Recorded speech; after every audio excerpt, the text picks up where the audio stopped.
What's going on, everybody? It's your boy Adam back at it. Day 92 of hashtag homeless. Once again, I was gonna record the walk over here to this bench in the park, and it's a quieter, one of the quieter days today. I had to start an hour and a half late today because Friday. Some of you pointed out in the comments yesterday that my anxiety goes through the roof every time I have social services appointments on the same day as I'm shooting the video, and that's definitely true. My anxiety is off the charts right now because I have to go to social services 3 times today. And how many times a week do you hear me saying, I got to go to social services. I got an appointment at social services. Got to go up to the social services and do some busy work. And they consume your life. They completely and utterly consume your day. Not every day, but when they do, it's a nightmare. It's the most awful, humiliating process. It's bad. It is not.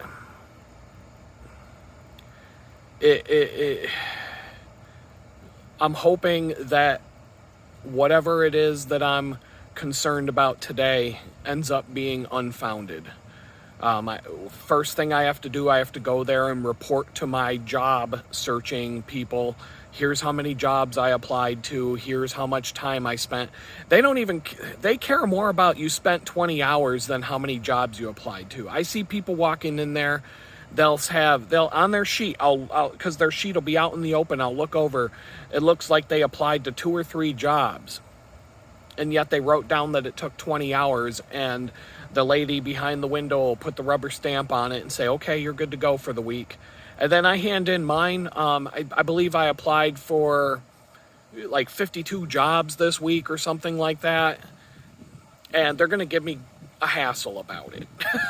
So I filled out 2 of the handwritten sheets with all of my job search activity. And I also printed out, it's 8 sheets this week of 8.5 by 11 sheets of paper of how much job searching activity I did. And when depending on who it is, every single time I go in there, I speak to a different person. So depending on who it is, some of them, they just, say, well, good luck next week, sir. And some of them get really nasty. And so the only anticipation I have about that one is which one am I going to have to get in front of.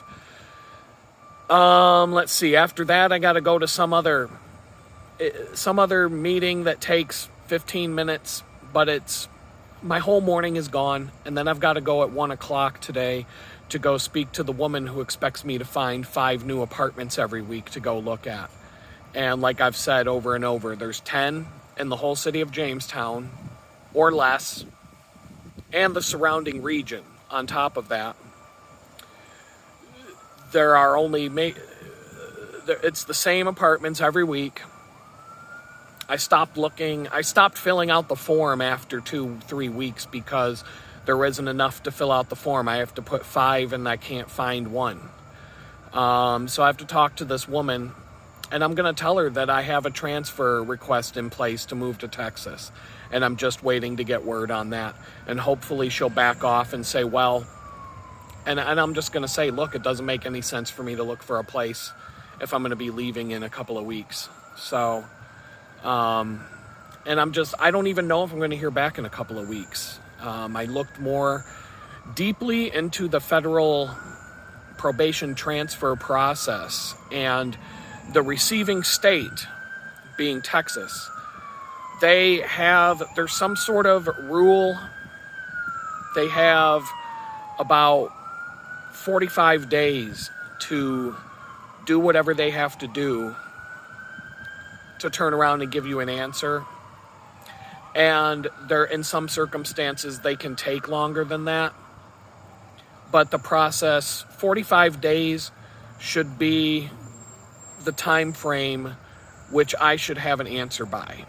And we're talking about maybe 10 to like between 10 and 14 more days. I believe August 30th is the day that on August 30th, I believe that's 45 days from the date that the process was started. So I'm thinking about calling them on Monday to see where things are, but I don't want to be a pest. And, why call the police if you don't have to? Thinking about that, but I also know that I should just chill out and wait that 45 days out before I start getting antsy. Because the last time that I had to do this transfer from Pittsburgh to Jamestown, even though I was still in prison, the process, I believe, according to my notes, it took 41 days from the day that I filed for it to the day that it was officially approved, and I was told that it was approved and signed some papers in that respect. So there are 3 different probation offices involved with this right now: Pittsburgh, Buffalo, and Texas. So this thing could take time, and I'm just going to leave it at that. I looked into what life would be like in a halfway house in Pittsburgh, and that would be basically going back to prison. I won't be able to do these. If that ends up being where I end up having to go, if I'm forced to go to a halfway house in Pittsburgh, no more computer, no more phone. I won't even be able to leave the building without a special pass. I'll be treated just like I'm back in prison. There will be standing counts multiple times a day. I'll be searched. They can strip search you. They basically treat you just like you're back in prison. Except you can get a pass to go walk around town and stuff and go to a job. But these videos won't be happening anymore. Nothing that I've done, no more photo sales. I won't be able to fill the orders. No more anything. I won't be able to do anything that involves a computer until I somehow find a place to live, and I won't even be able to have my phone. So I don't even know how I'm supposed to, that's a death trap right there. That's a good way to suck someone back right into prison and make it so that they can't get out. So I'll do anything in my power to not go back to that life. So that's got me, honestly, that's got me so worked up and anxious that they might throw me back in prison right now, essentially, and give me absolutely no chance to get back on my feet at all. And so this whole Texas thing, there's so much riding on it that's the problem that I'm having with my mindset right now, because if Texas falls through, things are going to get really bad. Things are going to be really bad. So I'm just hoping. I can't believe 8 minutes has gone by already. So as of today, I've been homeless for 13 weeks, unable to get a job now for 19 weeks. I'm hoping that they tell me soon about Texas. I'm hoping that it goes through. It's like when you're in a desperate situation like this and there's a way out, you're trapped on a sinking ship, and there's an escape hatch. There's a door that you can get out and get to safety and get to a lifeboat. But the door, every time you find a way out, the door's locked and you're trapped on the sinking ship. That's what it feels like right now. But I have to, in order to change my mindset, be more positive and to not dwell on the negative, I have to look at the day I became homeless compared to what I'm feeling right now this week. And if I'm being perfectly honest, I felt a lot worse on the day I became homeless than I do right now. Everything was unknown. I was pretty terrified of it. The last couple of weeks at my ex's apartment were so insanely bad and stressful that honestly, if I'm really being honest, nothing I've been through since leaving that apartment has been as bad as things were when I was there. And I know that I'm mentally, right now, I'm in this place where I'm always expecting the worst in every situation right now. And in every situation, the worst has not materialized, not one time. And so, but it's easy to fall into that frame of mind when you're in this desperate situation. It's almost like your mind has a mechanism to protect you and to try and avoid, that fight or flight response. And it's hard to tame that down when every single day of your life is just chaos and unknown. And I can say for sure that if I were doing these videos at the end of the day instead of the start of the day, they would be more positive, because I usually feel a lot better by dinner time than I do first thing in the morning. Like today, like you guys said in the comments, I have 3 social services appointments today, and my mind is racing because any one of those appointments could lead to more destruction. Will it? Probably not. Probably not. But my mind will go to, here's the worst thing that can happen at appointment number 1. Here's the worst thing that can happen at appointment number 2. Here's the worst thing that can happen at appointment number 3. And then after the 3rd appointment today, I'll probably go, oh, okay, it's done for the day. And then after the 3rd appointment today, I can strategically avoid getting hassled by anybody until Monday. Usually Saturday and Sunday are pretty chill, and I can, let me adjust my, trying to get a little more comfortable here. So on those days, Saturday and Sunday, it's like a more laid back vibe, because the chances of people ruining my day are a lot slimmer on the weekends. All these people go away for the weekend that can cause me problems. So, I'm hoping, honestly, like if Texas could call me sometime between now and 1 o'clock and tell me that it's approved, that would be like the perfect day. That would make this day go from being a downer to the best day I've had in years. Because then I could just walk into this appointment at 1 o'clock and tell the woman that my apartment search doesn't matter anymore because I'm moving. That would make my day. I'm not expecting it, to be honest. It hasn't been 40 days yet, but I feel like by August 30th I should know. And today is the 16th, so we're not far from that date.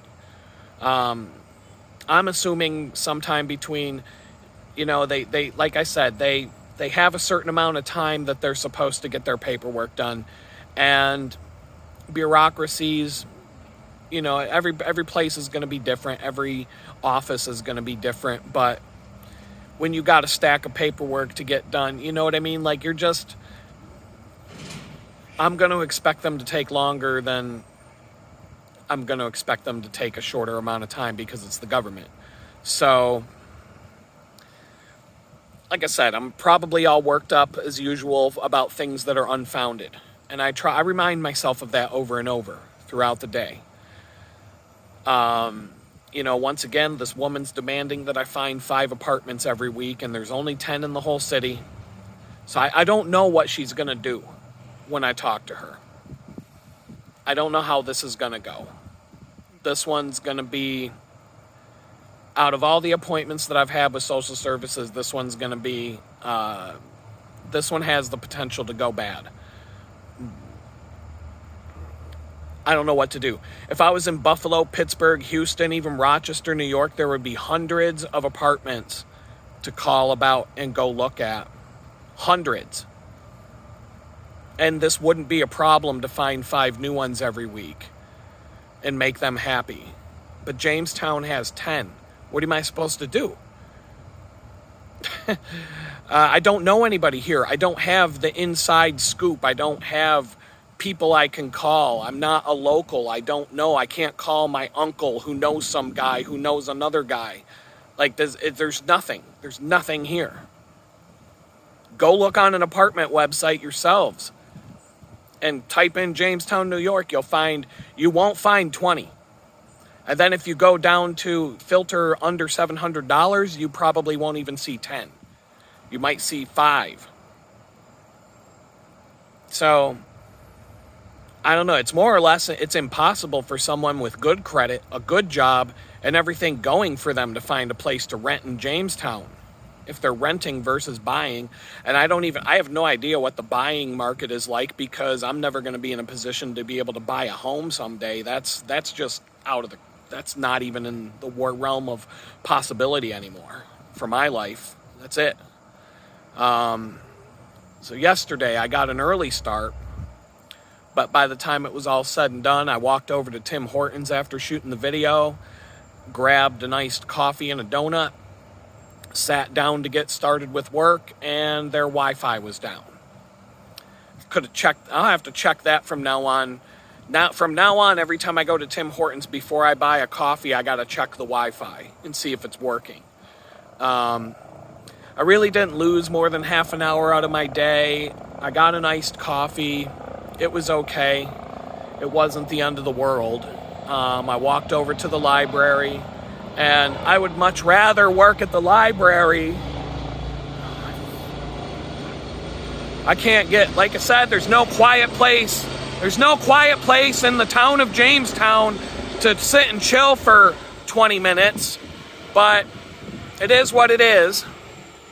But yesterday I went to the library. The library is a much more relaxed place than anywhere else to sit and get work done. And I was able to do a lot yesterday. And by the end of the day, I felt like I'd at least accomplished something. I don't know. The way that I have to apply for jobs to appease the people at social services is not the way I would normally go about doing it. I feel like I would have much better luck if I was just left alone. But it is what it is. So yesterday I was talking about the Epic of Friar Tuck, this homeless guy here on YouTube that whose channel I was watching the other day. And one of you viewers also jumped into that live stream, and we were talking back and forth for a minute.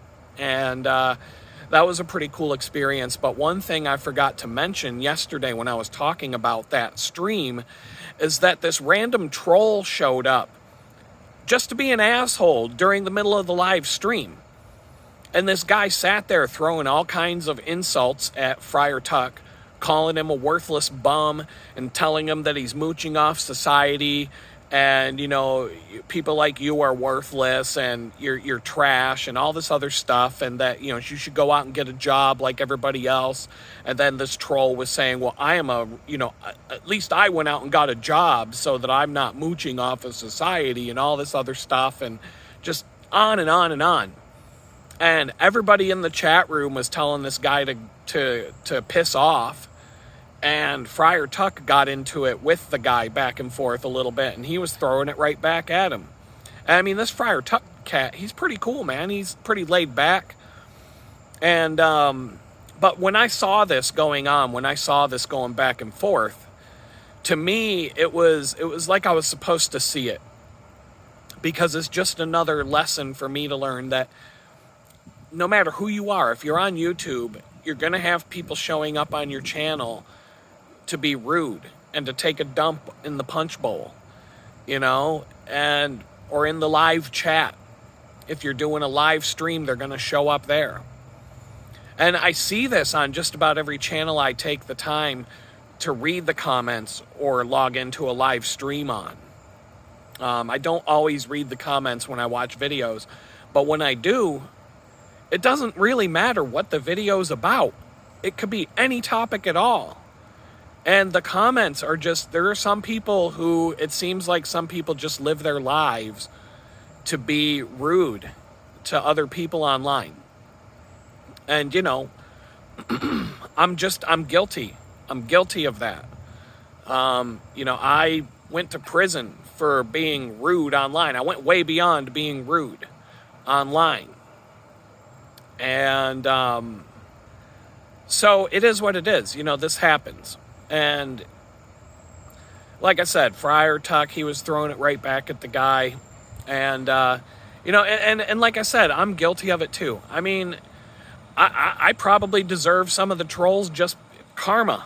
I've been trolling the living daylights out of so many of the Olympians at this last Olympics on my Twitter account. From the male boxer who got the gold medal in women's boxing by beating the crap out of a bunch of women, to the pole vaulter who knocked the bar off of the rack with his junk, to the girl who celebrated getting third place by twerking in front of everybody, and that breakdancing girl who was flopping around on the ground like a fish out of water, and who single-handedly got the sport of breakdancing banned from future Olympics. My Twitter feed is full of posts about those people and others. So really, at the end of the day, if I'm dishing it out so freely, I should be willing to take it back in return. So, no harm, no foul. I don't really lose sleep or get worked up over the trolls. I respond to you sometimes. Sometimes I just ignore it. And it just depends on, how busy I am, what I'm working on, what I'm in the mood for that day. So with the job search, that's going to be one of the things that the trolls will show up for today. You lazy piece of trash, go get a job and all that kind of stuff. And I hear it every day. Yesterday I was talking to a guy who just got a job at a gas station, a local gas station, and he had to get a background check. They did a background check for a criminal background for him to get a job at a gas station. So even the gas stations won't hire you if you have a criminal record here. I mean, I can't even get a job sitting behind the counter of a gas station now. So I really don't think there's a single job out there for me in this town, because I haven't found one that doesn't do a background check yet. I mean, if I knew what I was coming home to, that I would be homeless and unable to get a job at McDonald's, let alone any other business in town, I would have fought for my life in court. The end result probably would have been getting 10 years in prison for going to trial, or at least 5 years in prison. But I could have put up a fight, because life is just a small step better now than when I was in prison. I mean, it's a little better. I mean, I do have to admit that life is better out here. I'm sitting in a park. I'm talking to you guys on a cell phone. I'm doing YouTube videos, selling photography. I'm walking around pretty much free. I mean, I have to be back at the homeless shelter at 9 p.m. or I'll have to sleep outside, but that's the thing. I'll have to sleep outside. There's no requirement for me to be back there. It's more or less, we're locking the door at 9. If you're not back, you're screwed.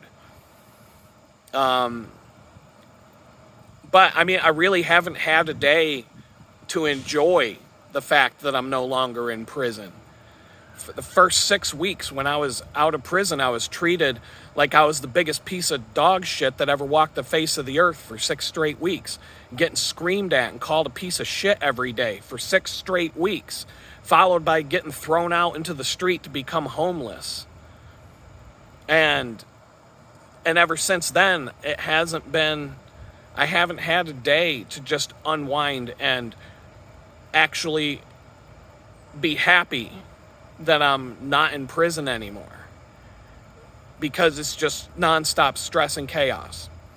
And so, yeah, I'm having a bad week this week, because the anticipation that there's a chance that life can take a positive turn, all hinging on the decision of a few people in Texas, whether they will approve or deny my transfer down there. It's gotten to me, and it's hard to function right now. And it's like I have to choke down all of these thoughts to be able to focus on something. And once I get in that zone and I start to focus on something, like doing a project, okay, I'm going to apply to 30 jobs and then I'm going to take a break.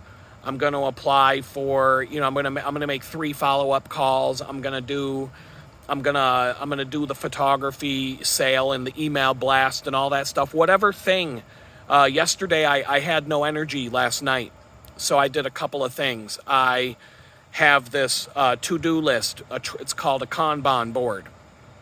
And there's like 150 things on this to-do list.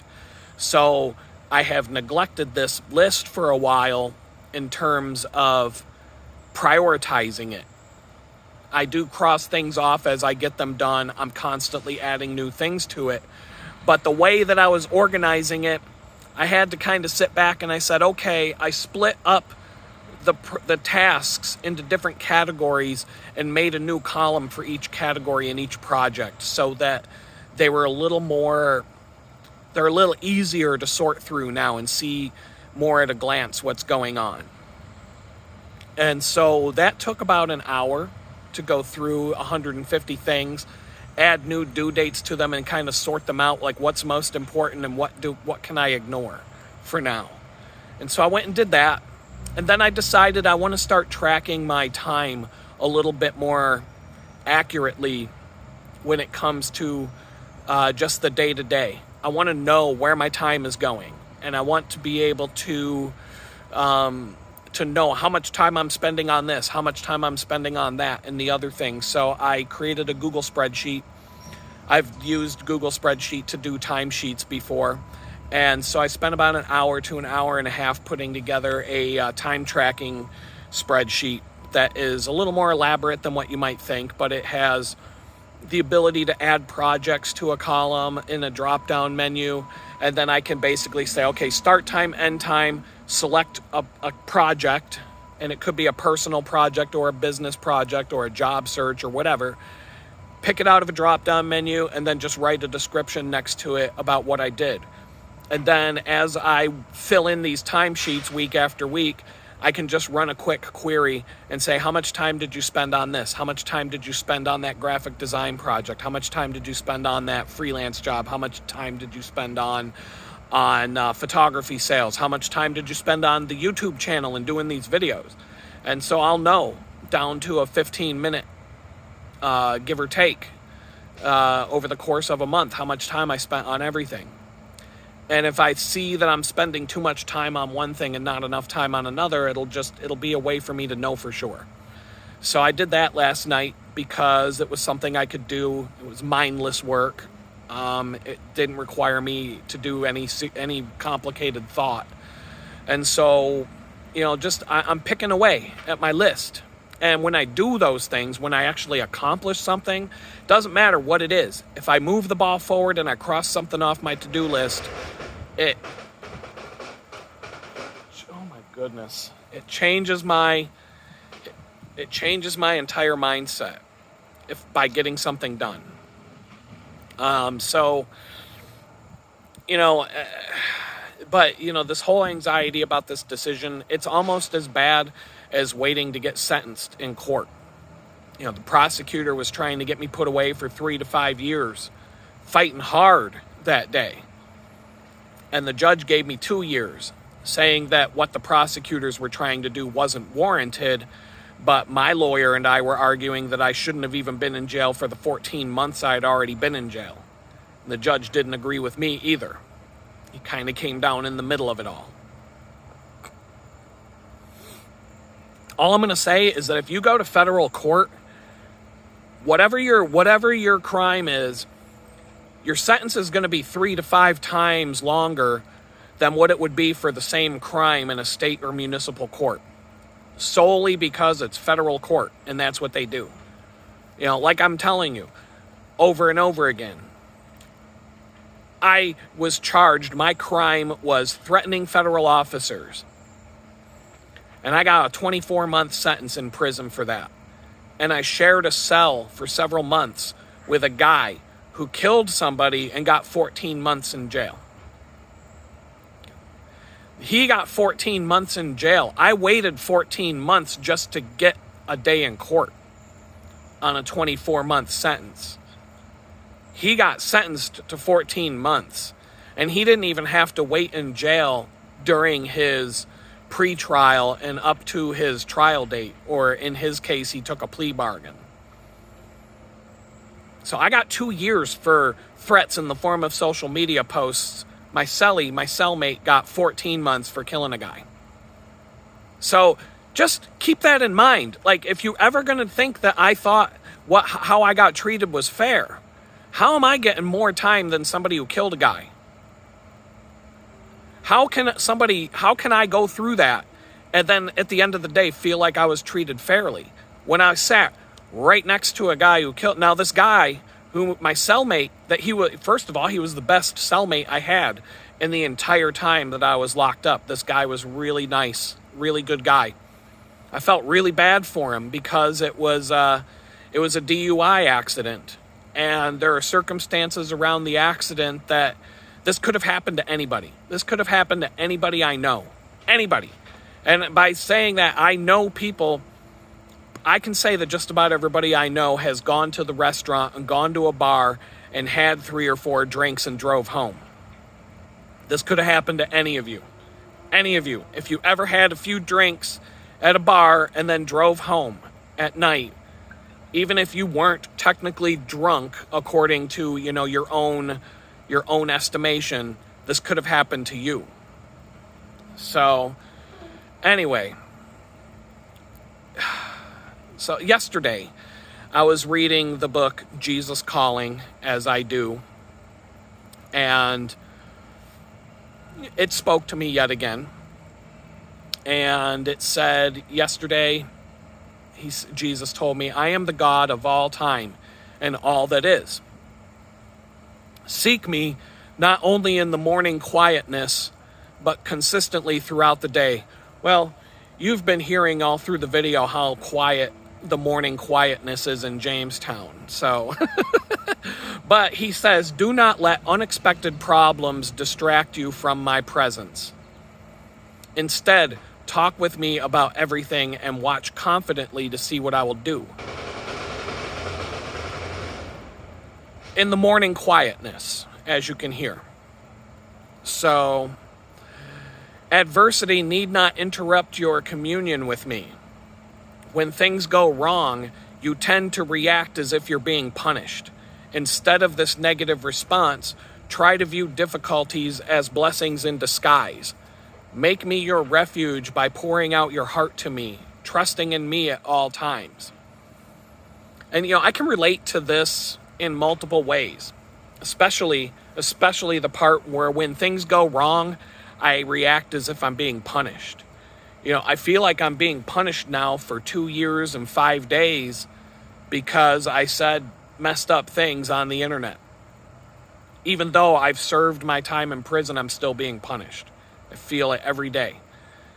Every single day it feels like a punishment from above for me. It feels like God decided that he tried to help me enough in my life, and when I went and screwed it up, forget about it. You can live the rest of your life in torment now and pay the price for the things that you said for the rest of your life. And that's what it feels like every day for me right now. And then there's this whole part of it where he says, try to view difficulties as blessings in disguise. And I'm like, how would a battered woman feel? How would a battered woman feel after being told, just look at each beating like it's a blessing in disguise? Those beatings are good for you. Each time you get the crap beat out of you, it means God cares about you. And so, that I don't understand everything that there is when it comes to God. And when I say, view hardships as a blessing, there are times where I don't think you can sometimes. I just, maybe I'm wrong. Tell me I'm wrong. But there are times where people are being, and I'm not talking about me in this case, but there are people out there going through things and who are having things done to them that are not a blessing. And so, sometimes that's what it sounds like to me when I hear try to view difficulties as blessings in disguise. I'm just being honest right now. I'm being honest. You can't have a conversation with God where you sit there lying to him. He already knows what you are feeling before you say it out loud. So if you just sit there trying to lie or cover up how you really feel, this is God. You're not gonna, he knows. So you may as well just be honest. And so, but at the same time, I have these doubts, I have these wonders, I have these negative thoughts, I also see signs that he is taking care of me and that there is something afoot that will turn my life around. I've talked about a lot of it on these videos. I've talked about a lot of the positive things that happen. Like the first day I went to this new church. I mean, this one's popping into my head right now. And this random lady who I talked to for a few minutes just hands me $100 bill. And I tell you, to this day, I still have not spent that $100 bill. It's sitting, I used it to open up a bank account here in town, and that money's just sitting there. I haven't touched it. I feel like I have to use it for something. I'm not even using it for iced coffees at Tim Hortons. It's just sitting there waiting for the day that is going to do whatever it was supposed to do. But, you know, I see all these different signs all the time. Little things. I need something, the thing appears. I have a problem, the solution shows up. I get worried about the worst case scenario, about some thing I have to face on any given day. I turn around, the thing doesn't materialize. So I'm hoping that I can look back at all these videos, these hashtag homeless videos someday, and realize that all of this happened for a good reason. Maybe this is so that I know, maybe I'm supposed to help people someday and get back on my feet. And this is like the motivation, because I can say I've been in your shoes. I've been homeless. I've been in prison. I've been at the bottom of the barrel before, and now I'm in a position where I can help someone. Because people, I would say for the last several months, I wouldn't be in as good of a place as I am right now. In spite of the whole negative aspects, there are good things that I wouldn't have right now if it weren't for the generosity of help from other people. And I need to keep that in mind. Someday I hope I can look back at this and that this whole trial that I'm going through happened for a good reason. But there are so many people suffering, like I said. You know, like, once again, tell a woman who's getting beat on, like, tell a woman who just got the crap beat out of her in the Olympics by a man who won the gold medal that God cares about you. You know, she's not going to want to hear it. Is she going to feel like God has her back after she trained her whole life to live the Olympic dream, only to get her face pounded to a pulp by a mediocre male boxer who couldn't even hack being in the ring with other men? Like, is she going to really feel like God has her side at the end of the day? But something good might come out of that, and something might take off for those women that wouldn't have happened if they were just competing against other women in the Olympics. Well, time will tell. Let's see. Yesterday, just more frustrations, really. I didn't get offered a job, but somebody at a temp agency had a job that they could put me in the running for, or at least it would have been a decent job, but it was almost 30 miles away, and I have no transportation to get there and back, and there's no reliable public transportation here, and taking an Uber to work every day isn't going to be worth it, and it's crazy. So I would either end up being late to the job, or I would end up getting stranded somewhere 20 miles away from the homeless shelter after the shift is over. And so I had to say that I had to turn it down because it's just too far away.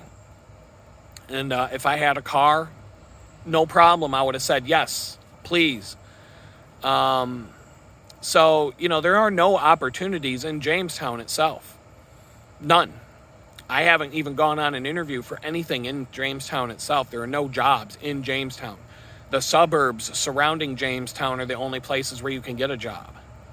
And if it's walking distance, if it's 5 miles or less, I'll walk. But, I mean, the only positive thing right now I can say about Jamestown is that if the Democrats decide to blow up a city with a nuclear weapon in order to prevent the election this November, I'm pretty safe here because the place already looks like those photos of Hiroshima and Nagasaki after they dropped the bombs in World War II. And so dropping a nuclear bomb on Jamestown, the only thing you would do is improve this town. If it results in all the condemned buildings being leveled to the ground, it will save the taxpayers a whole bunch of money for having to pay for the demolition. So, But I did have to update my job search statistics, and just to quickly go through those, I've applied to 354 total jobs right now. I've had 19 interviews with 15 companies. I've had 2 job offers that were revoked the first day of the job because the background check came back saying what I told them up front it was going to say, but they still said that you can't work here. One of those was Target, and the other one was an Ollie's, one of those Ollie's discount department stores. I've had 88 official rejection notices, and that includes those 2 revoked offers. And I still have 2 jobs that I haven't heard back from, one of them being that high-paying UX design job that I've been waiting for probably 11 weeks now to get an answer about. And I followed up with her on, I believe it was Tuesday this week, only to be told that I'm still in the running. Now, I don't believe that. In my mind, that's already crossed off my list because it's been so long.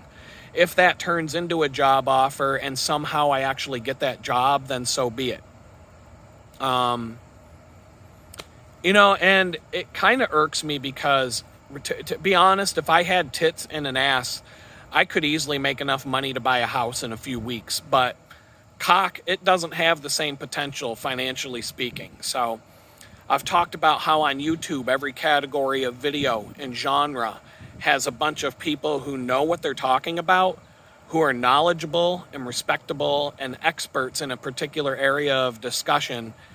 And then every single genre has some basic bitch in a bikini showing up to claim that she's an expert in that genre, but she's an expert wearing a thong.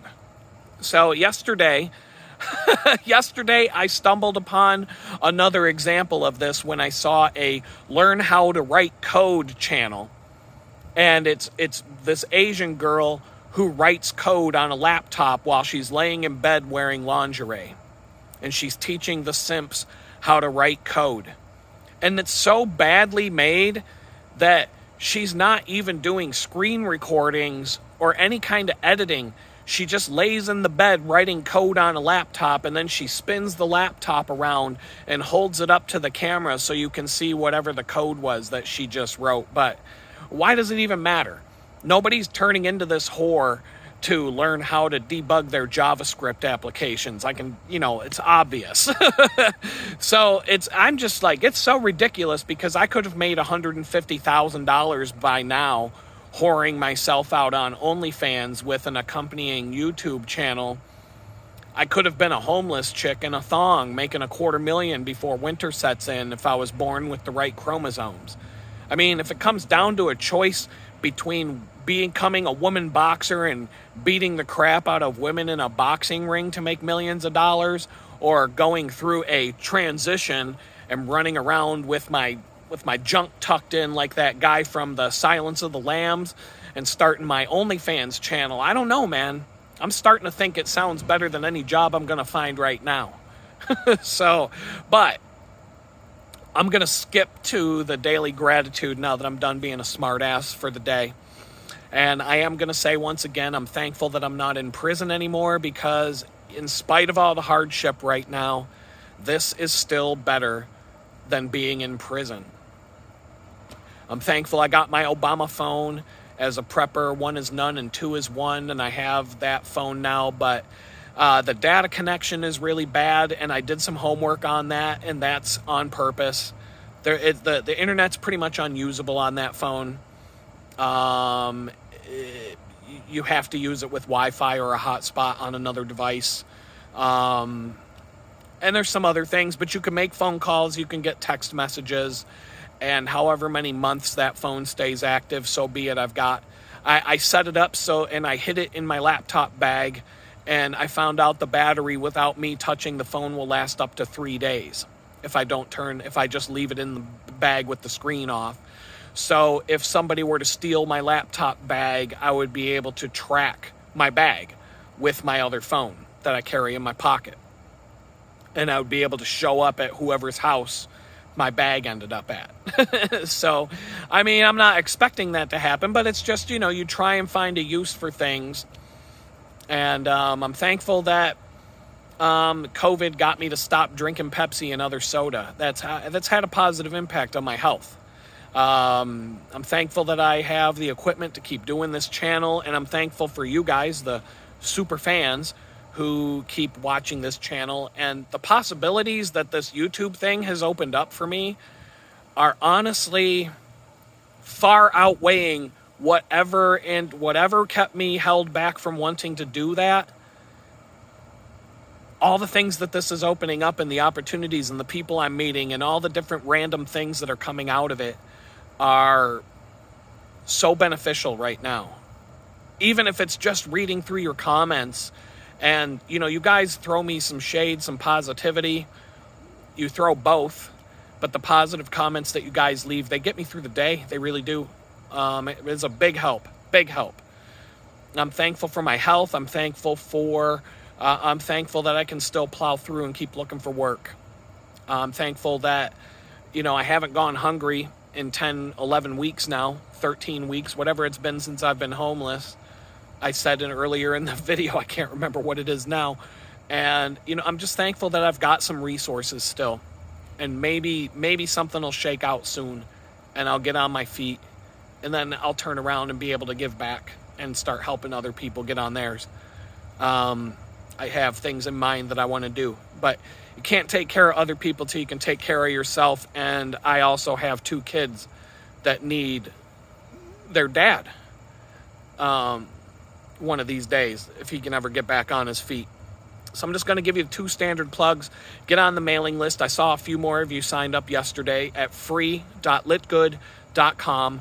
I'm going to send out the deal email maybe today to the new people that signed up on the list, just so that you have the URL to click on if you're interested in getting a deal on a package of 4 superb photo prints, either in a large, I would call them a medium size or a small size, either 8x12s or 16x24. The 16x24s cost a lot more for me to print. So, I don't even have, even my biggest printer I ever owned can't print something that big. But then there's also 3 16x24s and then a 12x24 panorama that goes with that set. And the other one are 4 8x12s, and the panorama is just cropped to fit an 8x12 instead of the wider format, because it looks good at both sizes. But the shop.litgood.com has more photos to pick from. And I'm going to say if I can figure out how to do this on both of the shopping platforms, I want to make it so that if you buy more than 1 photo, you get free shipping. If you buy 3 images, 2 images, I got to figure out what I need, I need to figure out how many or how many images have to be bought, or if there's a threshold. And I don't know if both shopping platforms support me setting up some kind of a deal like that. So I got to look into this, but that's something I want to look into. And the photography is at litgood.com. And I haven't plugged the digital chicken bucket in probably 3 or 4 days. So once again, if you just want to throw a few bones in the chicken bucket, that is donate.litgood.com.